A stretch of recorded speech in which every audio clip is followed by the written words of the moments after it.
Guys இதை பார்த்தீங்கன்னா இதில் மத்தியில் வெட்டியிருக்கும். எதுக்குன்னா இந்த டைல்ஸ் இது வந்து மார்பனைட்டு இப்படி நம்ம நடக்கும்போது வந்து இப்படி அமுங்கி போகும், இப்படி டக்கு டக்குன்னு சவுண்டு கேட்கும். அப்போங்க இப்படி இப்படி இருக்கும்போது பொருளோ போட்டாலோ நாம் திடீர்னு ரொம்ப அமுங்கினாலோ உடஞ்சிரும். அதனால் மத்தியில் வெட்டி சிமெண்ட்டு பால் ஊற்றி இதும்பாங்க. அப்போ அதுக்கப்புறம் இது வந்து கரெக்டாயிரும். இது நீங்கள் இப்படி இந்த தவறை பண்ண விடாதீங்க. எதுக்குன்னா நம்ம வந்து இப்படி வேலைகள் நடக்கும்போது நம்ம வந்து பக்கத்தில் இருக்கணும். எனக்கு வந்து ஹஸ்பண்ட் ஷிப்பில் இருந்தாங்க, எனக்கும் வீட்டில் நான் அம்மா வீட்டில் இருந்தேன், வந்து பார்க்க முடியல, பிள்ளைங்க வேறு, அதனால் பார்க்க முடியல. அதனால் இப்படி எனக்கு நிறைய இடத்துல இப்படி தான் வெட்டி விட்டு பால் ஊற்றி இது சிமெண்ட்டு பால் ஊற்றி மேட்ச் பண்ணியிருப்பாங்க.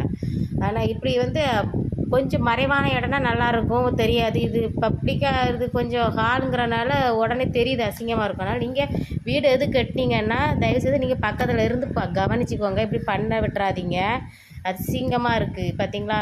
அதனால் வீடு கட்டும்போது கொஞ்சம் கவனமாக இருந்து கூட இருந்து பாருங்கள், சரிங்களா.